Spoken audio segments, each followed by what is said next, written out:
anak-anak Soli-Soliha level 5. Kembali lagi belajar bersama Bu Dinar. Apa kabar kalian hari ini? Semoga teman-teman selalu dalam keadaan sehat walafiat ya.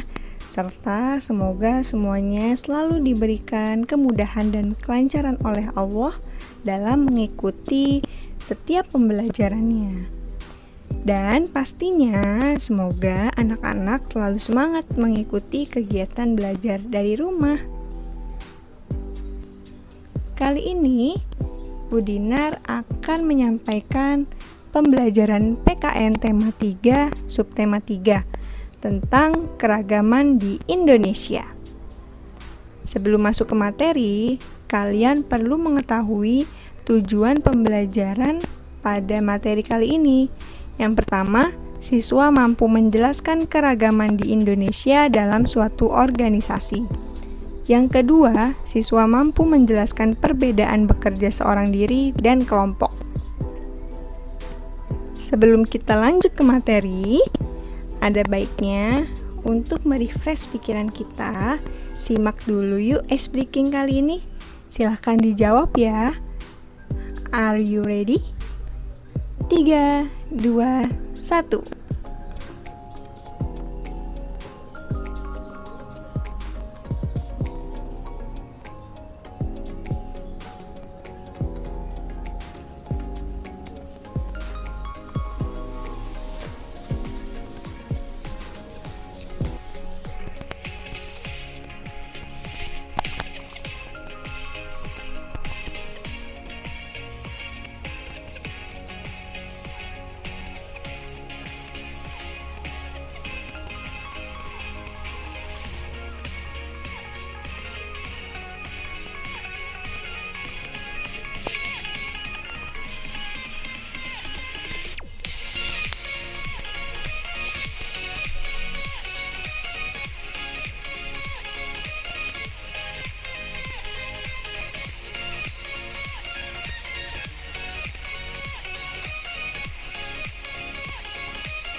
Iya, itu dia ice breaking kita hari ini. Bagaimana semuanya? Bisa menjawabnya dengan benar? Semoga ya. Oke, anak-anak, kita akan mempelajari mengenai keragaman di Indonesia. Secara struktural, kemasyarakatan Indonesia adalah masyarakat yang majemuk dan beragam. Namun, tataran nilai kebersamaan dalam keragaman itu sudah mulai mengalami penyusutan dan bahkan bisa hilang. Dilihat dari berbagai aspek dan juga dari segi etnis, misalnya ada suku Melayu, suku Batak, dan suku yang lainnya, sehingga menjadi suku yang besar di tanah air. Masyarakat yang majemuk merupakan rahmat dari Allah Subhanahu wa Ta'ala dan merupakan sunnatullah atau ketetapan Allah, yang mana Allah berfirman pada surat Al-Hujurat ayat 13, "Hai manusia, sesungguhnya kami menciptakan kamu dari seorang laki-laki dan seorang perempuan, dan menjadikan kamu berbangsa-bangsa dan bersuku-suku, supaya kamu saling kenal mengenal. Sesungguhnya orang-orang yang paling mulia di antara kamu di sisi Allah ialah orang yang paling takwa di antara kamu. Sesungguhnya Allah Maha Mengetahui lagi Maha Mengenal." Ya, itu semua ketetapan Allah dan sudah tercantum di dalam Al-Quran ya nak. Baik, sekarang silakan siapkan alat tulisnya dan juga jangan lupa untuk mencatat informasi-informasi yang disampaikan pada video pembelajaran kali ini. Mari kita sama-sama mengucapkan basmalah untuk memulai kegiatan belajar. Bismillahirrahmanirrahim. Are you ready, kids? Oke, kita lanjut ke materi. Keragaman di Indonesia. Indonesia merupakan negara yang kaya akan keragaman. Keragaman tersebut meliputi suku, bangsa, agama, budaya, serta kegiatan ekonomi. Meskipun keragaman ini menimbulkan perbedaan, namun masyarakat tetap bersatu sesuai dengan semboyan Bhinneka Tunggal Ika yang mencerminkan keragaman namun tetap satu jua. Keragaman dapat kita temui dalam kehidupan sehari-hari, misalnya dalam kegiatan organisasi. Organisasi merupakan suatu pola hubungan antar individu atau antar anggota yang memiliki tujuan yang sama. Tujuan dari organisasi ini yaitu menjadi pemersatu antar anggota karena dilaksanakan dengan semangat kebersamaan. Keragaman antar anggota juga dapat menjadi kekuatan dalam menyelesaikan permasalahan organisasi. Ya, dalam berorganisasi atau dalam bekerja ada perbedaan bekerja seorang diri dan kelompok. Nah, di sini setiap kita melakukan sesuatu pastinya terdapat manfaat yang bisa kita ambil dari perbedaan yang muncul ini. Manfaat yang pertama, contohnya setiap anggota kelompok dapat saling bertukar pendapat mengenai berbagai hal yang dibahas. Lalu, ketika melakukan kerja kelompok, kita juga belajar bertoleransi dalam menghargai pendapat dari anggota kelompok lain. Jika terjadi masalah, kita mampu menyelesaikan dengan kebersamaan. Inilah manfaat keragaman dalam kelompok. Jadi yang pertama, dapat saling bertukar pendapat. Yang kedua, belajar bertoleransi. Dan yang ketiga, mampu menyelesaikan masalah dengan kebersamaan, bukan dengan prinsip atau ego masing-masing ya. Hal-hal yang bisa dilakukan agar kerja kelompok menjadi lebih baik itu, kita perlu pertama, memahami dan menyamakan tujuan yang akan dicapai. Yang kedua, memberi kepercayaan satu sama lain agar tercipta suasana yang nyaman. Yang ketiga, menciptakan komunikasi yang terbuka, jujur, dan saling menghormati. Yang keempat, mendengarkan pendapat anggota kelompok lain dan berusaha memahaminya. Yang kelima, mendukung kreativitas dan perbedaan sudut pandang anggota kelompok.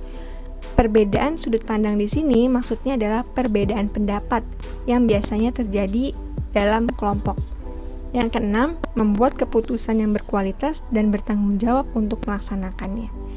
Jadi, keenam hal ini perlu dilakukan atau perlu diterapkan ketika kita melakukan pekerjaan kelompok.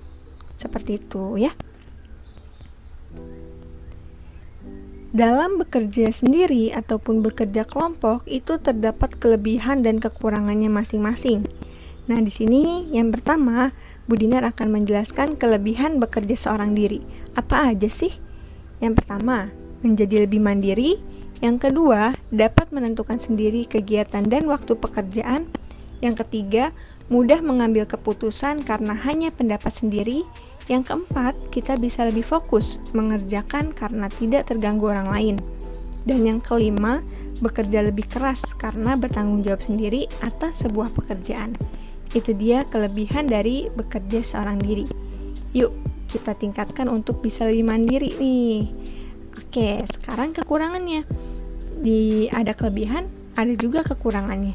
Jadi, inilah yang harus bisa kita lengkapi, jadi saling melengkapi ya.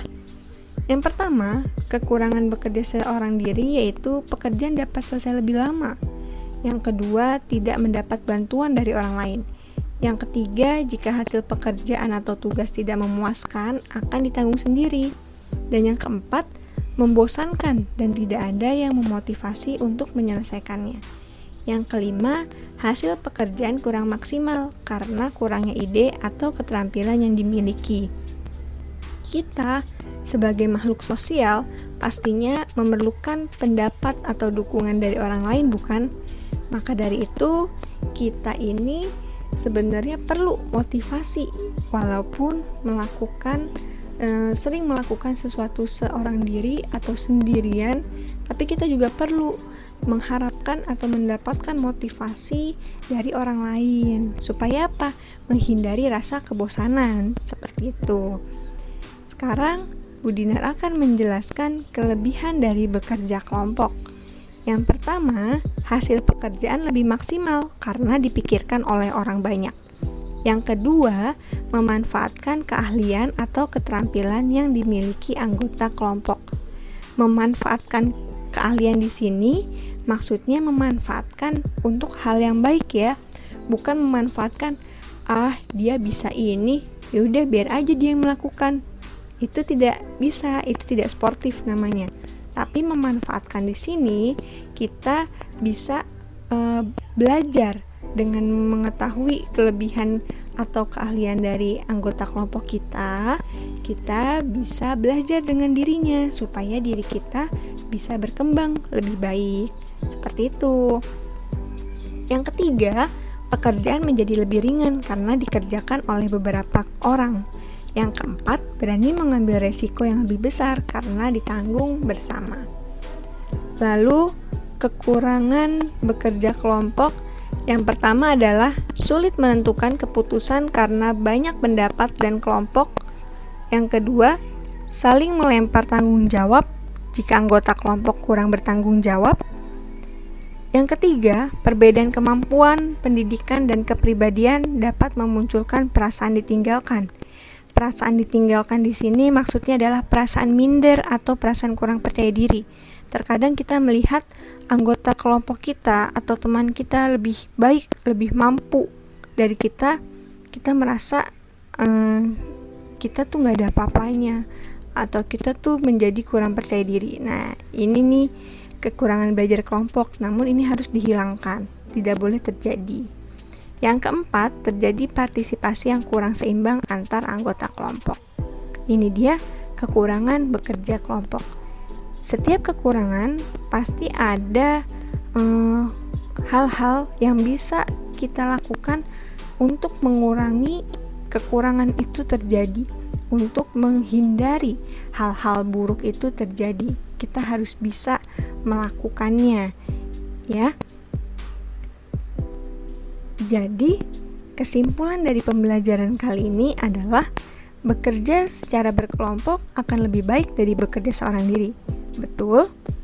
Ya, betul. Betul, namun terkadang keragaman dapat menyebabkan perselisihan antar anggota. Namun, jika kita dapat menerima keragaman ini, maka keragaman semakin memperkuat dan memperkaya bangsa. Bekerja sama dalam keragaman mengajarkan kita untuk bertoleransi. Jadi, walaupun setiap hal yang kita lakukan ada kekurangannya, kita tidak boleh menghindarinya. Justru itu, kita harus bisa berpikir bagaimana kekurangan ini bisa kita minimalisir, bisa kita perkuat dengan perbedaan yang ada. Supaya perbedaan ini malah membuat kita lebih bersatu. Yaitu tadi dengan cara apa? Bertoleransi. Itu ya anak-anak. Ya, itu dia pembelajaran pada kali ini untuk PKN tema 3 subtema 3. Semoga kalian bisa memahaminya, kalian bisa mengambil manfaat dari apa yang Bu Dinar sampaikan. Mari sama-sama kita tutup dengan hamdalah, alhamdulillahirabbil alamin. Lalu kalian lanjut dengan doa penutup majelis. Subhanakallahumma wa bihamdika asyhadu an la ilaha illa anta astaghfiruka wa atubu ilaik. Bu Dinar mohon maaf apabila banyak kekurangan. Wassalamualaikum warahmatullahi wabarakatuh. Sampai berjumpa lagi di video pembelajaran selanjutnya.